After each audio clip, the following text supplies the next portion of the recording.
Ika'y tanglaw at siyang lakas sa pagbabago ng buhay. Halina mananakop, pag-ibig mo sa midulot sa taong lumilimot, awa mo'y ihulog. Mga kapatid, simulan natin ang ating pagdiriwang sa ngalan ng Ama, ng Anak, at ng Espiritu Santo. Amen. Sumainyo ang Panginoon.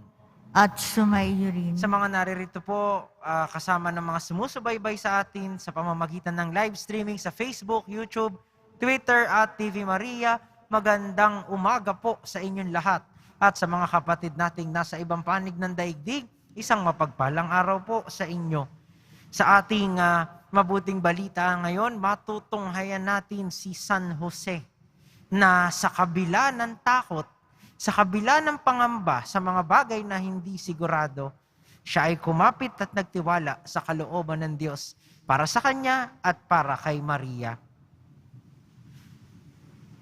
Mga kapatid, tinipon tayo bilang kaanib ng angkan ng Diyos, kaya dumulog tayo sa maawaing Panginoong nagpapatawad ng lubos.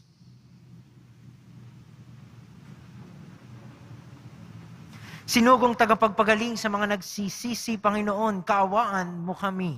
Panginoon, kaawaan mo kami. Dumating na tagapag-anyayang mga makasalanan ay magsisi. Kristo, kaawaan mo kami.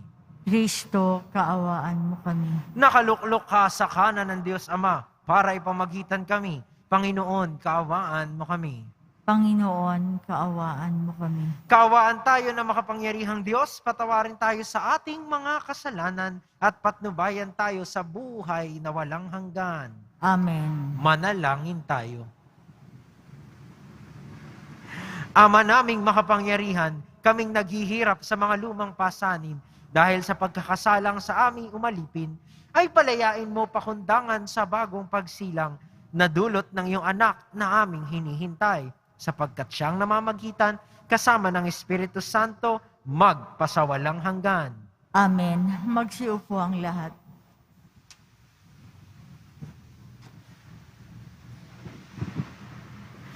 Pagbasa mula sa aklat ni Propeta Jeremias. Nalalapit na ang araw, sabi ng Panginoon, napasisibulin ko mula sa lahi ni David ang isang sangang matuwid, isang hari na buong karunungang maghahari. Paiiralin niya sa buong lupain ang batas at katarungan. Magiging matiwasay ang Huda sa panahon ng kanyang pamamahala, at ang Israel ay mapayapang mamumuhay. Ito ang pangalang itatawag sa kanya. Ang Panginoon ay matuwid. Sinasabi ng Panginoon, darating nga ang panahon na ang mga tao'y di na manunumpa ng ganito. Nariya't buhay ang Panginoong nagpalaya sa Israel mula sa Ehipto. Sa halip, sasabihin nila, saksi ko ang Panginoon na nagpalaya sa mga Israelita mula sa lupain sa hilaga at sa lahat ng lupaing pinagtapunan ko sa kanila.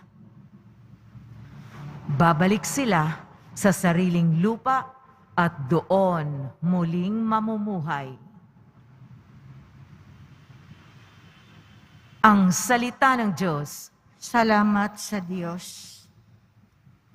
Mabubuhay siyang marangal at sasagana kailanman. Mabubuhay siyang marangal at sasagana kailanman. Turuan mo yaong haring humatol ng katuwiran. Sa taglay mong karunungan, O Diyos, siya'y bahaginan. Upang siya'y maging tapat mamahala sa iyong bayan, at pati sa mahihirap maging tapat siyang tunay. Mabubuhay siyang marangal at sasagana kailanman. Kanya namang ililigtas ang sinumang tumatawag. Yaong nalimot ng mga taong mahihirap. Sa ganitong mga tao, siya'y lubhang nahahabag. Sa kanila tumutulong upang sila ay maligtas. Mabubuhay siyang marangal at sasagana kailanman. Ang poong Diyos ng Israel, purihin ng taong madla. Ang kahangahangang bagay, tanging siya ang may gawa. Ang dakilang ngalan niya ay purihin kailanman, at siya ay dakilain nitong buong sanlibutan. Mabubuhay siyang marangal at sasagana kailanman. Magsitayo po ang lahat.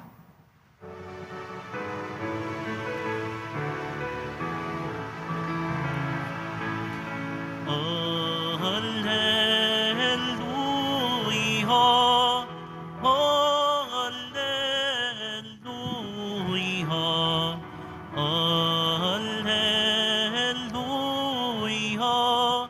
hallelujah, hallelujah.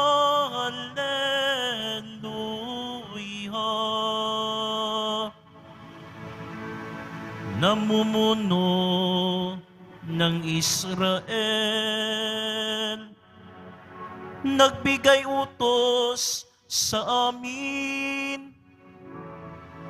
Halina't kami sagipin. Hallelujah, hallelujah, hallelujah, hallelujah.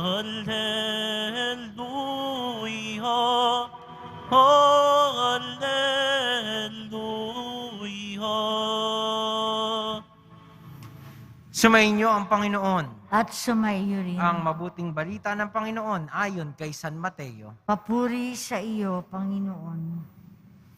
Ganito ang pagkapanganak kay Heso Kristo. Si Maria na kaniyang ina at si Jose na nakatakda ng pakasal. Ngunit bago sila nakasal, si Maria ay natagpo ang nagdadalang tao. Ito'y sa pamamagitan ng Espiritu Santo. Isang taong matuwid itong si Jose, na kanyang magiging asawa, ngunit ayaw niyang mapahiya si Maria.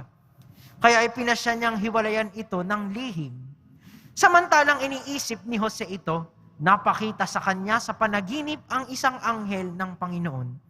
Sabi nito sa kanya, Jose, anak ni David, huwag kang matakot na tuluyang pakasalan si Maria, sapagkat siya'y naglihi sa pamamagitan ng Espiritu Santo.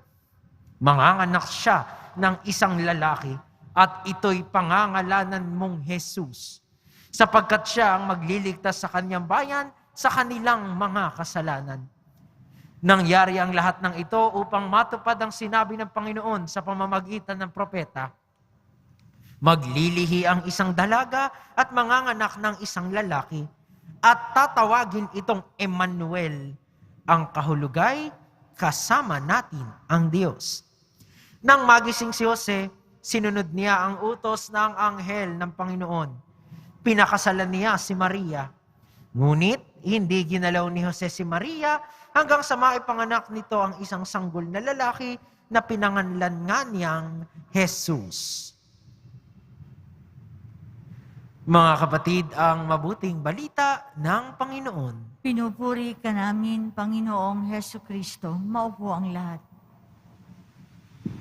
Muli po sa mga naririto, kasabay ng mga sumusubaybay sa atin sa live streaming, magandang umaga po sa inyong lahat at sa mga kapatid nating nasa ibang panig ng daigdig. Isang mapagpalang araw po sa inyo. Paano ba tayo tumugon sa mga bagay na nagbibigay sa atin ng takot at pangamba? Ito ang maaari nating pagnilayan sa ating pagbabalik tanaw sa kwento, hindi lamang ng ating Panginoong Jesucristo, kundi lalo na sa mabuting balitang ngayon, no? Ang ating mahal na Birheng Maria at higit sa lahat, si San Jose. No? Kung titignan po natin ang imahe ni San Jose, para bang isa siyang tahimik na tao.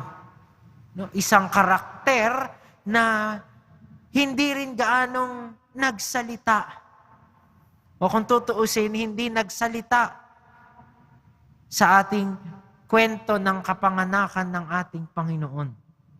Subalit sa ating kwento ngayon, sa pagkakasalaysay sa Kanya, lubos natin siyang nakilala.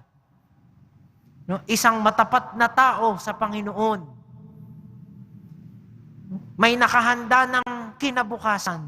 May nakahanda ng patutunguhan sa buhay. Oo, simple lang yung buhay niya. Kinikilalang isang karpintero sa maliit na bayan ng Nazaret kung saan wala, di ba? Sabi nga dun sa ibang bahagi ng mabuting balita, wala namang tanyag na lumalabas doon. No? Parang simpleng bayan lang talaga siya.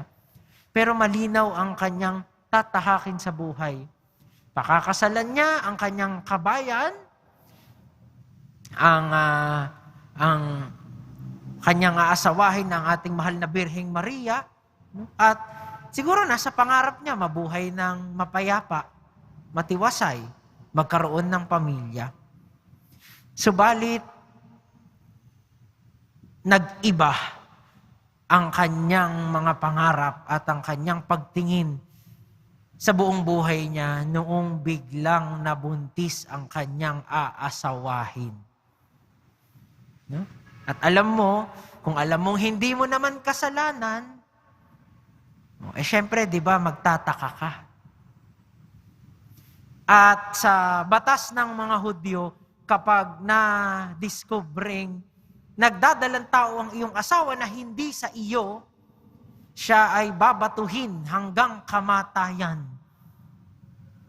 Pero kung wala ang asawa niyan, hindi gaanong karahas ang parusa nito. Kaya siya nagpasya na sa kanyang takot at kaba na baka masaktan ng kanyang aasawahin, mas mabuting isakripisyo na lamang niya ang buhay may asawa para hindi magkaroon ng marahas na kamatayan ang kanyang minamahal. No? Subalit, sa panaginip, lumabas ang anghel, sinabi sa kanya at inihayag ang buong katotohanan. At saka doon lang siya nagpasya. Napakasalan si Maria at tanggapin siya sa kanyang tahanan. At ano po ang sinasabi nito sa atin? Katulad ni San Jose, marami po tayong mga plano sa buhay. Pero katulad din ni San Jose, minsan nababasag at binabasag ito ng Diyos. Dahil alam niyang may higit pang nakalaan sa atin. No? At siguro, nararanasan ito ng mga taong nakakailang palit na ng trabaho, kahit malinaw ang gusto nila. Mga taong nakakaranas din ng iba't ibang paghihiwalayan sa relasyon, pero malinaw ang gusto nila. O siguro yung mga pangarap natin sa buhay na ay iba, kahit malinaw ang gusto natin. At magandang pagdasalan yun, magandang pagnilayan. Tanungin natin, no, kung hindi ito ay para sa akin, ano ang para sa akin ayon sa Diyos? At syempre, katulad din ni San Jose, puno rin tayo ng mga takot at pangamba na hindi maiiwasan. No? Hindi ka kakabahan kung ang nakataya sa iyong kinabukasan ay mga bagay na mahalaga.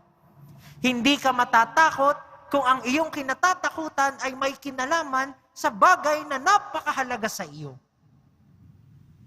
At natural yun. Kung wala kang nararamdaman, tanungin mo na yung sarili mo, ito bang pinaglalaban ko sa buhay ay mahalaga sa akin? At okay lang matakot, okay lang mangamba. Subalit, sa pagkilala ng ating mga takot at pangamba, makilala sana natin na may higit pang makapangyarihan sa mga kinatatakutan at pinangangambahan natin. At ito ang Panginoon at ang kanyang kalooban. No? Kaya sana magandang pag-isipan din po natin dahil sa ibang bahagi ng Ebanghelyo, babalikan at babalikan natin yung tema ng takot at pangamba. No, sa darating na translasyon, bago kayo lumabas, basahin ninyo yung tema. Tinanong ng Panginoon, bakit kayo natatakot? Wala pa ba kayong pananalig? No? Hindi niya sinasabing, huwag kang matakot, alisin mo yan. No? Huwag mong isipin yung takot na yan. Pero ang sinasabi ng Panginoon, kilalanin mo yung takot at kinatatakutan, yung pangamba mo at yung pinangangambahan mo, nang sa gayon, makilala mo rin na higit pa sa mga ito, naririyan siya at ang kanyang kalooban. Kaya sa ating pagpapatuloy ng banal na misa, hingin natin ang isang puso at diwa na katulad ni San Jose. Kinikilala ang takot at pangamba, subalit tumataya, naniniwala sa kapangyarihan ng Diyos at ng kanyang kalooban, higit pa sa kahit anumang takot at pangambang naririyan.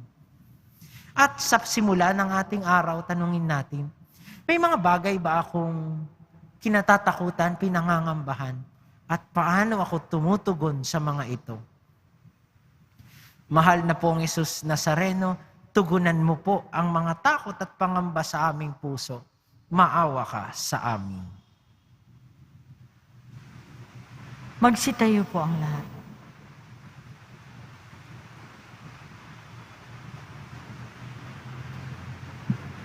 Kami dumadalangin ngayon sa iyo, O Diyos, lalong-lalo na para sa mga ama ng bawat tahanan. Tularan nawa nila ang halimbawa ni San Jose, na siyang sumalamin sa pag-ibig mo, Diyos Ama, dito sa mundo. Ating itutugon, Panginoon, dinggin mo ang aming panalangin. Panginoon, dinggin mo ang aming panalangin. Para sa Santo Papa, mga obispo, pari at diakono, tulad ni San Jose, masalamin nawa sa kanilang pagpapastol ang pag-ibig ng Diyos Ama na patuloy na nangangalaga at lumilingap ng bawat mananampalataya. Manalangin tayo. Panginoon, dinggin mo ang aming panalangin. Para sa mga pinuno ng aming bayan, bigyang pansin nawa nila ang mga pangangailangan ng bawat tao na kanilang pinaglilingkuran, panatilihin kaming ligtas at mataguyod ang aming pag-unlad. Manalangin tayo. Panginoon, dinggin mo ang aming panalangin. Para sa mga haligi ng tahanan, ang aming mga ama, tulad ni San Jose, huwag nawa silang magsawang manalangin sa Panginoon, lalong-lalo na sa mga panahon ng pangangailangan at pag-aalinlangan. Manalangin tayo. Panginoon, dinggin mo ang aming panalangin. Para sa pagtatapos ng pandemya, maging responsable nawa kaming mamamayan sa pamamagitan ng aming maingat na pagsunod sa minimum protocols na siyang mabisang daan upang matigil na ang pagkalat ng COVID-19. Manalangin tayo. Panginoon, dinggin mo ang aming panalangin. Para sa mga namayapa naming kapatid sa pananampalataya, makasapit nawa sila sa buhay na inihanda mo, Ama, para sa amin kung saan wala ng luha, sakit, pagkabahala at pagdurusa. Manalangin tayo. Panginoon, dinggin mo ang aming panalangin. Sa katahimikan ng ating puso't diwa ay alay natin sa Panginoon ang ating mga panalangin, gayon din ang mga panalangin ng mga taong mahalaga sa atin. Sama na po natin sa ating mga dasal, una ang mga frontliners at health workers at lahat ng naglilingkod sa ating bayan sa kabila ng panganib ay tumutugon sa tawag ng Diyos. upang paglingkuran at magpagaling ng kapwa. At ikalawa, sa mga nasa lanta ng Bagyong Odette, lalong-lalo na sa Kabisayaan at Kamindanawan, na sana ay unti-unti na ring makabangon pagkatapos ng lahat ng nangyari ng mga nakaraang araw. Manalangin tayo. Panginoon, dinggin mo ang aming panalangin. Panginoon naming Diyos, minarapat mo si San Jose bilang maging tagapangalaga ng aming manliligtas. Sa pamamagitan ng kaniyang mga panalangin, tunghayan mo kaming nagsusumamo sa iyo. Bigyan mo kami ng sapat na lakas upang patuloy kaming mabuhay ng naaayon sa iyong kalooban. Hinihiling namin ito sa pamamagitan ni Jesucristo ang aming Panginoon. Amen. Maupo ang lahat.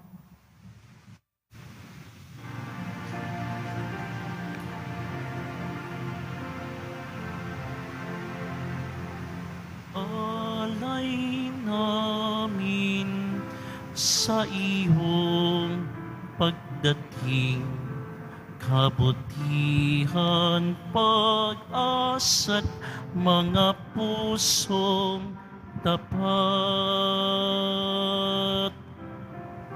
Sa mo namin ay iyong tingin, galak at kapayapaan nawa ay kamtin. Itong alak at tinapay, mga bungang alay, halo ng pawis at biyaya ng langit. Sa aming pag-ibig sa kapwang kapatid, bubunga ng buhay na iyong bigay. Magsitayo po ang lahat. Manalangin kayo mga kapatid upang ang paghahain natin ay kalugdan ng Diyos amang makapangyarihan. Tanggapin nawa ng Panginoon itong paghahain sa iyong mga kamay, sa kapurihan niya at karangalan, sa ating kapakinabangan at sa buong sambayanan niyang banal. Ama naming lumikha, ang pagdiriwang namin nitong paghahain sa iyo ay magpagindapat nawang kami pangibabawan ng ngalan mo, upang kami maging marapat makasalo sa buhay na walang maliw ng anak mong naging abang tao, upang kami pagalingin, sapagkat siya ang namamagitan kasama ng Espiritu Santo, magpasawalang hanggan. Amen. Sumainyo ang Panginoon. At sumaiyo rin. Itaas sa Diyos ang inyong puso at diwa. Itinaas na namin sa Panginoon. Pasalamatan natin ang Panginoong ating Diyos. Marapat na siya ay pasalamatan. Ama naming makapangyarihan, tunay ngang marapat na ikaw ay aming pasalamatan sa pamamagitan ni Jesucristo ang aming Panginoon. Ang pagsusugo mo sa Kanya ay ipinahayag ng lahat ng mga propeta. Ang pagsilang niya ay pinanabikan ng mahal na birheng kanyang inang tunay. Sa kapangyarihan ng Espiritong Banal, ang pagdating niya ay inilahad ni San Juan Bautista sa kaniyang pagbibinyag. Ngayong pinaghahandaan namin ang maligayang araw ng kaniyang pagsilang, kami nananabik at nananalangin lubos na makaharap sa kaniyang kadakilaan. Kaya kaisa ng mga anghel na nagsisiawit ng papuri sa iyo nang walang humpay sa kalangitan, kami nagbubunyi sa iyong kadakilaan. Santo, Santo, Santo, Panginoong Diyos ng mga hukbo, napupuno ang langit at lupa ng kadakilaan mo, o sana sa kaitaasan. Pinagpala ang naparirito sa ngalan ng Panginoon, o sana sa kaitaasan. Magsiluhod po ang lahat. Ama naming banal, ikaw ang bukal ng tanang kabanalan. Kaya't sa pamamagitan ng iyong Espiritu, gawin mong banal ang kaloob na ito upang para sa aming maging katawan at dugo ng aming Panginoong Hesukristo. Bago niya pinagtiis ang kusang loob na maging handog, hinawakan niya ang tinapay, pinasalamatan kaniya, pinaghati-hati niya iyon, iniabot sa kanyang mga alagad at sinabi, "Tanggapin ninyong lahat ito at kanin. Ito ang aking katawan na ihahandog para sa inyo."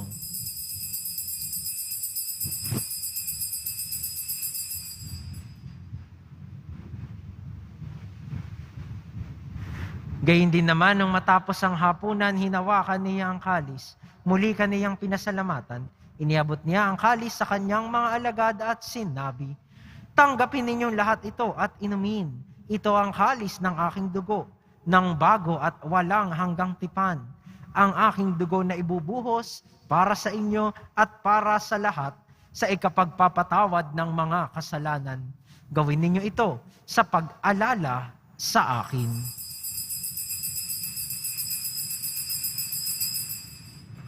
Magsitayo po ang lahat. Ipagbunyi natin ang misteryo ng pananampalataya. Si Kristo'y namatay, si Kristo'y nabuhay, si Kristo'y babalik sa wakas ng panahon. Ama, ginagawa namin ngayon ang pag-alala sa pagkamatay at muling pagkabuhay ng iyong anak. Kaya't iniaalay namin sa iyo ang tinapay na nagbibigay buhay at ang kalis na nagkakaloob ng kaligtasan. Kami nagpapasalamat dahil kami iyong minarapat na tumayo sa harap mo para maglingkod sa iyo. Isinasamo namin kaming magsasalo-salo sa katawan at dugo ni Kristo ay mabuklod sa pagkakaisa sa pamamagitan ng Espiritu Santo. Ama, lingapin mo ang iyong simbahang laganap sa buong daigdig. Puspusin mo kami sa pag-ibig. Kaisa ni Francisco na aming Papa at ni Jose na aming Obispo at ng Tanang Kaparian. Alalahanin mo rin ang mga kapatid naming nahimlay nang may pag-asang sila'y muling mabubuhay, gayon din ang lahat ng mga pumanaw. Kaawaan mo sila at patuloyin sa iyong kaliwanagan. Kaawaan mo at pagindapatin kaming lahat na makasalo sa iyong buhay na walang wakas. Kaisa ng mahal na Birheng Maria na Ina ng Diyos, ng kabiyak ng puso niyang si San Jose, kaisa ng mga apostol, ni San Juan Bautista at ng lahat ng mga banal na namuhay dito sa daigdig ng kalugod-lugod sa iyo, maipagdiwang nawa namin ang pagpupuri sa ikararangal mo sa pamamagitan ng iyong anak na aming Panginoong Hesukristo. Sa pamamagitan ni Kristo, kasama niya at sa Kanya, ang lahat ng parangal at papuri ay sa iyo, Diyos Amang makapangyarihan, kasama ng Espiritu Santo, magpasawalang hanggan. Amen.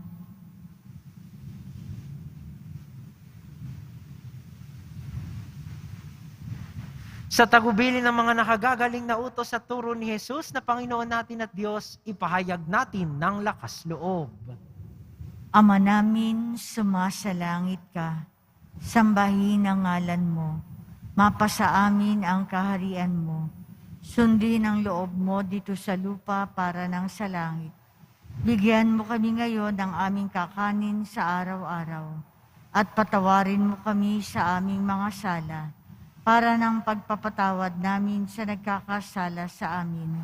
At huwag mo kaming ipahintulot sa tukso at iadya mo kami sa lahat ng masama. Hinihiling namin kami iadya sa lahat ng masama, pagkalooban ng kapayapaan araw-araw, iligtas sa kasalanan at ilayo sa lahat ng kapahamakan, samantalang aming pinananabikan ang dakilang araw ng pagpapahayag ng tagapagligtas naming si Hesukristo. Sapagkat iyo ang kaharian at ang kapangyarihan at ang kapurihan magpakailanman. Amen. Panginoong Hesukristo, sinabi mo sa iyong mga apostol, kapayapaan ang iniwan ko sa inyo, ang aking kapayapaan ang ibinibigay ko sa inyo. Tunghayan mo ang aming pananampalataya at huwag ang aming pagkakasala. Pagkalooban mo kami ng kapayapaan at pagkakaisa, ayon sa iyong kalooban, kasama ng Espiritu Santo, magpasawalang hanggan. Amen. Ang kapayapaan ng Panginoon ay laging sumainyo. At sumaiyo rin. Magbigayan po tayo ng kapayapaan sa isa't isa. Kordero ng Diyos na nag-aalis ng mga kasalanan ng sanlibutan, maawa ka sa amin. Kordero ng Diyos na nag-aalis ng mga kasalanan ng sanlibutan, maawa ka sa amin. Kordero ng Diyos na nag-aalis ng mga kasalanan ng sanlibutan, ipagkaloob mo sa amin ang kapayapaan. Magsiluhod po ang lahat. Mga kapatid, ito ang kordero ng Diyos. Ito ang nag-aalis ng kasalanan ng sanlibutan. Mapalad ang mga inaanyayahan sa kanyang piging. Panginoon, hindi ako karapat-dapat na magpatuloy sa iyo, ngunit sa isang salita mo lamang ay gagaling na ako. Katawan ni Kristo. Amen.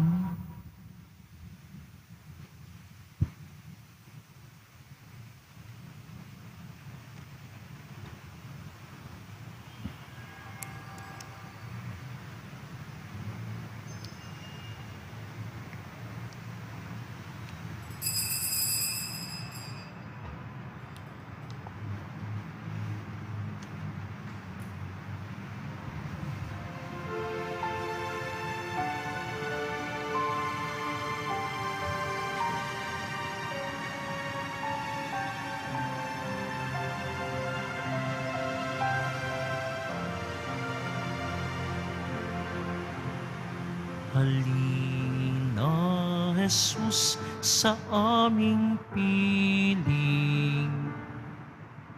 Manaog sa lupa, kami ay aliwin. Puso namin ay papagalabin ng pag-ibig mong di magmamaliw. Jesus, halina, tanging pag-asa ka. Hanguin mo kaming sa aming sala. Taglay mo ang liwanag ng umaga. Ang pagsikat mo'y huwag nang maantala. Halina, Jesus, sa aming pili. Manaog sa lupa, kami ay aliwin. Puso namin ay papagalabin ng pag-ibig mong di magmamaliw. Halina, Jesus, at iyong lingapin. Kaming sa iyo'y dumadalangin. Kalumbayan ng mundo'y pawiin. Nyaring ligayang di magmamaliw. Halina, Jesus, sa aming piling. Manaog sa lupa, kami ay aliwin. Puso namin ay papagalabin ng pag-ibig mong di magmamaliw.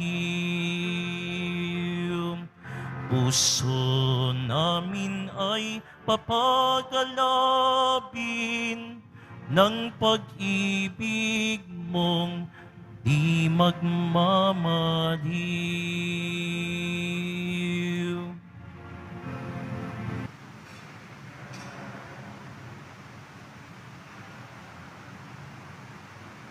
Magsitayo na po ang lahat.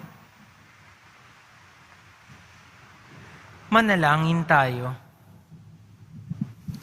Ama naming mapagmahal, pinapakinabang mo kami sa dakilang pag-ibig mo na aming ipinagdiwang sa banal mong tahanang ito. Mapaghandaan nawa namin sa paraang marangal ang darating na dakilang kapistahan ng aming katubusan sa pamamagitan ni Jesucristo kasama ng Espiritu Santo magpasawalang hanggan. Amen. Sumainyo ang Panginoon. At sumaiyo rin. Magsiyuko para sa pagbabasbas. Mahal na pong Jesus Nazareno, inihayag mo sa pamamagitan ng krus ang walang maliw na pag-ibig ng Diyos sa sangkatauhan. Pakinggan mo ang kahilingan ng iyong angkan na nagsusumamo sa iyo.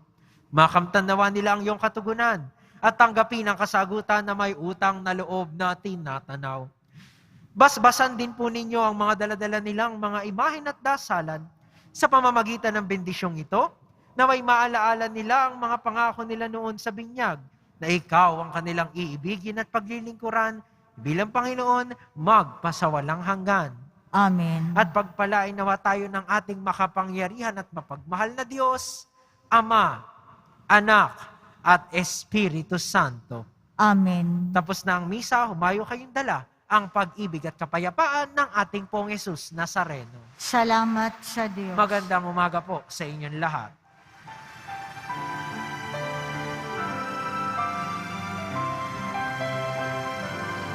Nuestro Padre Jesus Nazareno, sinasamba ka namin,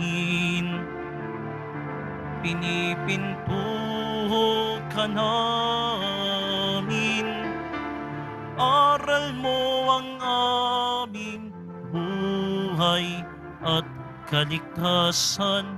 Nuestro Padre Jesus Nazareno, iligtas mo kami sa kasalanan. Ang krus mong kinamatayan ay sagisag ng aming kaligtasan. Nuestro Padre Jesus Nazareno, dinarangal ka namin.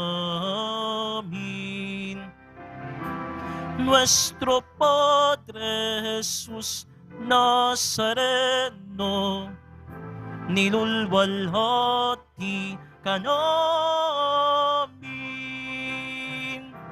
Nuestro Padre Jesus Nazareno, dinarangal ka namin. Nuestro Padre Jesus Nazareno, nilulwalhati ka namin.